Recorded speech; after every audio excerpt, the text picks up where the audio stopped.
Y está con nosotros Joyce Salinas, ella es nuestra terapeuta de lenguaje y aprendizaje. El día de hoy tocamos un tema muy importante, vamos a hablar acerca de las funciones ejecutivas, capacidades que permiten planificar, tomar decisiones y además controlar las emociones. ¿Cómo estás, Joyce? Lindo tenerte como siempre, bienvenida. Gracias, Fiorella, igualmente gracias por la invitación, muy contenta de poder participar con el público de este tema. ¿Qué son funciones ejecutivas? ¿No? Primero tenemos que definirlo. Exacto, definir qué son funciones ejecutivas. En realidad son capacidades cognitivas que se desarrollan en todo momento del transcurso de la vida, ¿no? Se desarrollan en cualquier momento, se desarrollan en el momento en el que estamos empezando el aprendizaje, estamos empezando las funciones cognitivas y estamos empezando las habilidades que nos ayudan a poder desarrollarnos en este aprendizaje y la inteligencia. Entonces, las funciones ejecutivas es un tema muy amplio, pero lo voy a sintetizar en los niños. A partir de los 5 años se establecen y voy a mencionar 3 funciones ejecutivas que son las principales, las más importantes y las que tenemos que trabajar con nuestros niños en casa. En casa, en el colegio, en el día a día, son básicas, ¿no? Son necesarias estas funciones. La primera es la memoria de trabajo. Hace un sábado, si no recuerdo, comencé a hablar de memoria, conversamos de la memoria en el aprendizaje y mencioné la memoria de trabajo, pero como un tema todavía no enfocado en la función ejecutiva. La memoria de trabajo nos ayuda mucho a poder recordar los sucesos y los acontecimientos que tenemos. Cualquier situación es necesaria almacenarla, recordarla y esta memoria nos ayuda en este sentido. En el caso de los niños que están en la etapa escolar, la memoria de trabajo se enfoca principalmente en aprender las operaciones matemáticas, sumas, restas, multiplicación y la va almacenando, la va dejando en su cerebrito y poco a poco la va volviendo a reforzar. De todas maneras, siempre decimos, perdón que te interrumpa, que un niño es una esponjita, ¿no? Y ahora, de hecho, estos conocimientos, esta memoria tiene que ir de la mano con la atención también, ¿verdad? Exacto, es muy importante que el niño esté muy atento para poder reforzar, para poder darse cuenta que tiene que aprender mediante la memoria de trabajo. La memoria de trabajo, un ejemplo muy sencillo es las operaciones matemáticas, ¿no? Por ejemplo, el niño que sabe y aprende ya la suma, ya en su cerebrito está totalmente consolidada esta operación. Entonces, obviamente, se va a hacer más fácil la multiplicación y sucesivamente la división. En el caso, por ejemplo, de niños que no pueden multiplicar todavía, no van a poder resolver bien las operaciones de división, ¿no? Entonces, en matemáticas es así, como un escalón, subes uno y luego subes el otro. ¿Y por qué? Porque la memoria de trabajo va almacenando las informaciones más importantes. Entonces, sabemos que esta función ejecutiva en los niños que debemos practicar, la primera es la memoria de trabajo. Muy importante para recordar. Si vas al supermercado, por ejemplo, y no te acuerdas qué voy a comprar, qué iba a comprar, ya no me acuerdo, entonces efectivamente es bueno que hagas una lista de, bueno, voy a ir y voy a comprar 5 cosas. Ya sé, ya tengo en cuenta y estoy utilizando mi memoria de trabajo, ¿no? La estoy volviendo a ejercitar. Eso es importante, ejercitarla, ¿no? De hecho, en todas nuestras etapas, desde muy chiquititos hasta muy grandes, ¿no? Decimos incluso, saliendo un poquito del tema, pero que el adulto mayor, por ejemplo, para mantener la memoria activa, pues tiene que leer, tiene que hacer los crucigramas, etcétera, que esa es una manera de ejercitar. Y en nuestros niños pasa lo mismo. Exacto. ¿Y cómo ejercitamos, por ejemplo, la memoria de trabajo en nuestros niños? Lo que podemos hacer en casa es, vas a recordar hoy día la dirección de tu casa en los niños pequeños. Al día siguiente vas a recordar el número de teléfono. Entonces, poco a poco, no es que todo el día va a empezar a recordar y a recordar, no. Poco a poco. Y de acá a una semana le volvemos a preguntar.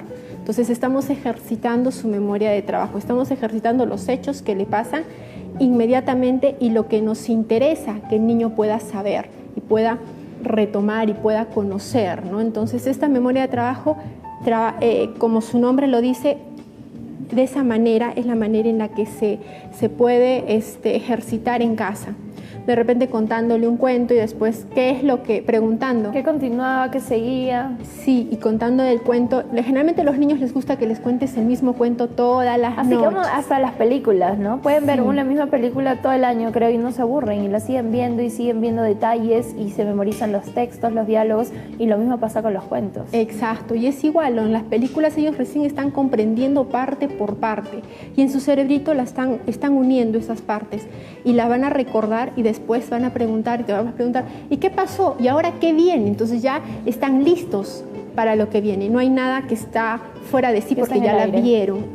Sí, cuando es la primera vez siempre se quedan como que pensando, pero ya la segunda, la tercera, ya se sienten más confiados de ver la película o de que la mamá les lea el mismo cuento y les gusta, no es algo que, pero otra vez lo mismo y que no, a ellos les gusta y les llama la atención y es importante para su inteligencia repetir y repetir y repetir. De repente, en el caso de cuentos, podemos repetir y aumentar algún suceso que se nos ocurra a nosotros como adultos que le podemos contar, ¿no? Aumentar otro personaje o inventarnos otra cosa en donde estaban, otro tipo de conversación entre los personajes que estamos contándole al niño, crear un poquito, ¿no? Para que los niños también sientan que se aumenta un poquito más de información a su cerebrito, van comprendiendo mejor y la memoria de trabajo va extendiéndose, ¿no?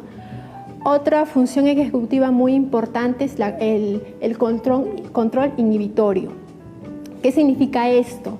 El autocontrol que deben tener los niños cuando están en diferentes situaciones. Esto es muy importante que se empiece a trabajar a partir de los 5 años en adelante. Los más pequeñitos su control es muy diverso, ¿no? Van, vienen y no saben. Pero los niños ya de 5 años ya tienen normas en casa, en el colegio también. Empieza la escolaridad, o sea, empieza el primer grado. Entonces empiezan a darse cuenta en qué momento tienen que parar de jugar y tienen que atender al profesor. En qué momento acabó el recreo y tienen que dejar la pelota, lavarse las manos y entrar al aula, ¿no? Entonces, este es un control y autocontrol que se genera desde muy pequeñitos y entra mucho en juego las emociones. ¿Cómo me siento yo cuando ya terminó el partido, y bueno, estoy en la parte más importante, iba a meter gol y justo suena el timbre de que finaliza el recreo? Hay niños que reniegan, pero ¿por qué el recreo? Que recién jugamos muy poquito que un poquito más y empiezan con eso, pero tienen que aprender a controlarse, que todo tiene su tiempo, ¿no? Tienen que aprovechar el tiempo también de recreo, aprovechar el tiempo que están estudiando, aprovechar todo ese tiempo ayuda a mejorar ese autocontrol. Y de hecho en casa podemos apoyarlos estipulando horarios también, ¿verdad? A veces creemos de que porque, por ejemplo, en esta época los chicos están de vacaciones y hacen lo que quieren, se despiertan a la hora que quieren, juegan las horas que quieran, se acuestan a la hora que quieran y no están así, ¿no? Porque luego al regresar a sus actividades escolares les va a chocar más, ¿no? Siempre tratar de mantener ciertos horarios, ciertas reglas, ciertos límites con ellos. Sí, muy importante lo que acabas de mencionar, Fiorella, porque en realidad si es que la mamá no está en casa porque tiene que trabajar, dejar a la persona que cuida a los niños, ya sea la abuelita, ya sea quien cuide, con horarios establecidos. No exactamente las horas, pero sí las indicaciones que va a hacer. Por ejemplo, llega a casa, una rutina bien clara para poder autocontrolarse, para poder trabajar ese tipo de situación, ir controlando también sus emociones, porque a veces, mamá, pero yo quiero seguir jugando, pero ¿qué toca ahora? Ya jugaste, ahora ¿qué nos toca hacer? Lavarnos las manos, sentarnos y empezar a sacar los cuadernos de la mochila para ver qué es lo que vamos a trabajar hoy día o qué vamos a repasar o qué te tocó de tarea, ¿no? ¿Qué vamos a hacer? Y luego nos volvemos a lavar las manos y jugamos o descansamos o vemos un poco de televisión y después vamos a dormirnos, ¿no? Entonces, todo tiene una rutina y para no salir de esa rutina y poder autocontrolarnos cuando somos adultos, es que desde niños se tiene que practicar este autocontrol, que le llaman un control inhibitorio, ¿no? Que es en sí las funciones ejecutivas destinadas para la organización en general, para poder planificar tu tarde, para poder planificar tu día a día. Entonces, este autocontrol tiene que ser paso a paso, poco a poco, con paciencia. Los niños muy pequeños no te van a responder como un niño ya de 5 o 6 años que esté entrando a primer grado de primaria. la maduración del cerebro va aumentando a medida que van creciendo los niños. Entonces hay que tener siempre control en eso. Otra función ejecutiva importante también es la flexibilidad. Hay que ser flexibles. Con los niños pequeñitos es un poco difícil, pero ya cuando tienen los niños 5 o 6 años, ya hay que enseñarles a ser flexibles. Flexibles en los sentimientos, flexibles en lo que van a hacer, flexibilidad en que si se acabó, ya se acabó, qué pena, ¿no? No tenemos de dónde, no vamos a ir a comprar inmediatamente porque ya se acabó y está llorando el niño. No hay que ser flexibles en ese sentido. Se acabó y vamos a comprar la próxima semana que vamos a ir al supermercado, por ejemplo, ¿no? O se acabó la torta y los niños generalmente se ponen a hacer la pataleta, que por qué se acabó si yo quería comer más, que mamá, se acabó la película. A veces no entienden de que ya terminó. Sí. No, ya terminó la película, ese es el fin. Entonces, esa flexibilidad tienen que ir aprendiendo poco a poco. Porque cuando son adultos empieza la dificultad de las relaciones sociales a veces, entonces la dificultad en las emociones también, cuando algo terminó y cuando volvemos a empezar otra cosa. Entonces esta flexibilidad va generándose, por ejemplo, en los niños pequeñitos podemos observar niños que ya entrando a la flexibilidad ya sienten que sí, pues efectivamente ya terminó lo que estamos haciendo y vamos a empezar por otra actividad, ¿no? Algo muy importante y un ejercicio que pueden hacer en casa, por ejemplo, es preparar un postre, indicaciones de una receta de cocina, y hay seguimientos, hay pasos. Paso a paso. Sí, y no nos podemos saltar el paso porque obviamente tenemos que ir en orden. Entonces, paso número 1, vamos a preparar gelatina, por ejemplo, que es lo más fácil con los niños, teniendo en cuenta, ¿no?, los cuidados del agua caliente y todo. Pero paso número 1, paso número 2, y así sucesivamente. Pero si por A o B faltó algo salió mal, tranquilo, vamos a respirar, vamos a realizar otra actividad, no pasó nada, vamos a limpiar y volvemos a empezar. Claro, y se soluciona, ¿no? No hacerla a la tremenda, ¿no? No llevarla a la tremenda como nosotros a veces cometemos ese error como padres, ¿no? Creemos de que ellos en una primera instancia van a responder ante alguna enseñanza o alguna preparación, y si no sale como lo esperamos, nosotros mismos a veces explotamos, ¿no? Y eso obviamente no va a ayudar en el control de emociones de nuestro pequeño. Exacto, y también nosotros como adultos a veces explotamos cuando no nos sale algo bien. Esto se trabaja desde pequeñitos. Si nosotros, por ejemplo, no controlamos nuestras emociones, no vamos a esperar que nuestro hijo también las controle, porque nosotros no estamos enseñando correctamente, ¿no? Nosotros como padres somos el ejemplo de nuestros pequeños. Entonces, si explotamos, si decimos, ay, lo tiras todo, ya me salió todo mal, me voy. Esa conducta la va a aprender nuestro niño cuando es poco a poco, porque lo está observando en casa. Está observando que el papá pelea con la mamá, tira la puerta y se va, ¿no? Entonces, esa conducta es la que el niño después observa, aprende, y después decimos, ¿pero qué pasó? ¿Por qué me está respondiendo así, no?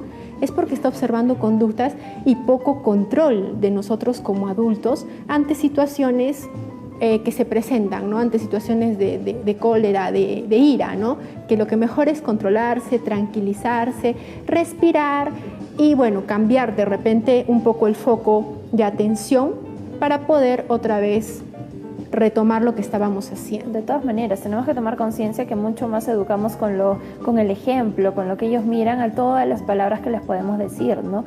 Es lo mismo cuando tenemos solo un hijo o tenemos 2 o 3. Por ejemplo, el tema de la flexibilidad que nos hablaba Joyce, con mi hijo mayor, con el primero me costó demasiado, era súper intolerante, no aceptaba que ya terminó un juego, que ya terminó una situación, que ya terminó un viaje. Incluso en cuantos aeropuertos me he hecho escándalos porque no quería regresar, porque quería quedarse con la familia, etcétera. Pero con el segundo no he tenido ningún problema, porque como el hermano mayor ya lo aprendió, dentro de los juegos ellos mismos se van impartiendo estos conocimientos. Con el chiquito, ahora que me pongo a pensar, pues no tuve ningún problema de esto, porque ya básicamente el primero ya lo tiene bien establecido e indirectamente por el ejemplo se lo imparte al más pequeño. Claro, y también está observando la conducta del mayor. Entonces dice, bueno, acá ya terminó todo y terminó. Igual pasa en los programas, ¿no? Van a propaganda y los pequeños no comprenden. Mamá, ya está terminando. ¿Por qué? Yo quiero seguir viendo. No, espérate que esté en propaganda. Luego va a continuar. Entonces eso se va enseñando poco a poco y lentamente, porque son las funciones ejecutivas que están en nuestro cerebrito y que están madurando a medida que van creciendo y a medida que se van dando cuenta que hay que tener un poco de tolerancia, paciencia, y cuando cambias la actividad no sentir esa sensación de ansiedad, de tirarse al suelo, de berrinche, de hacer ese tipo porque no ayuda, no ayuda en el comportamiento ni en la relación con los papás en casa. Entonces es importante esta parte de la inteligencia, de controlar y de podernos dar cuenta que en el aprendizaje también se establece este horario, estas pautas, este método, ¿no?, de poder trabajar con los niños. Perfecto, entonces tenemos que impartirlo, tenemos que aplicarlo y sobre todo tenemos que tener paciencia porque ellos recién están aprendiendo. Esto no se va a dar de un día al otro, de la noche a la mañana. Esto es una práctica constante, esto es una enseñanza del día a día, es una lucha con ellos como todo, ¿no? Yo creo que es importante que todas las personas, las mamás, los papás y los educadores pues tomen conciencia en eso, que ellos están en etapas de aprendizaje, que poco a poco van a llegar a cumplir todos estos objetivos. Exacto, y todavía son pequeños.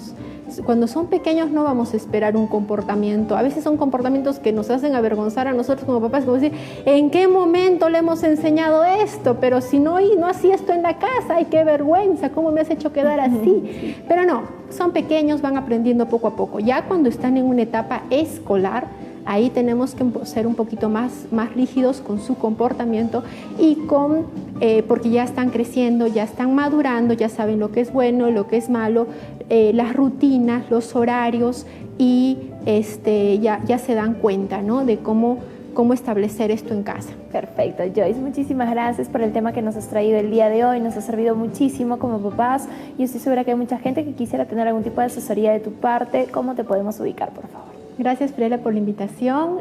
Pueden llamar al celular 99-213-7779 o a mi página de web www.terapiasdeaprendizajelenguaje.com o por el Face Joyce Salinas, psicoterapeuta. Perfecto, ya lo saben, toda la información está dada, en la pantalla también hemos puesto números y demás para que puedan ponerse en contacto con Joyce Salinas, nuestra terapeuta de lenguaje y aprendizaje. Muchísimas gracias, Joyce, por tu visita. Nos vamos a la pausa comercial, volvemos con mucho más. Esto es Nuevo Día Más y no te muevas, tenemos mucho para compartir contigo hoy sábado.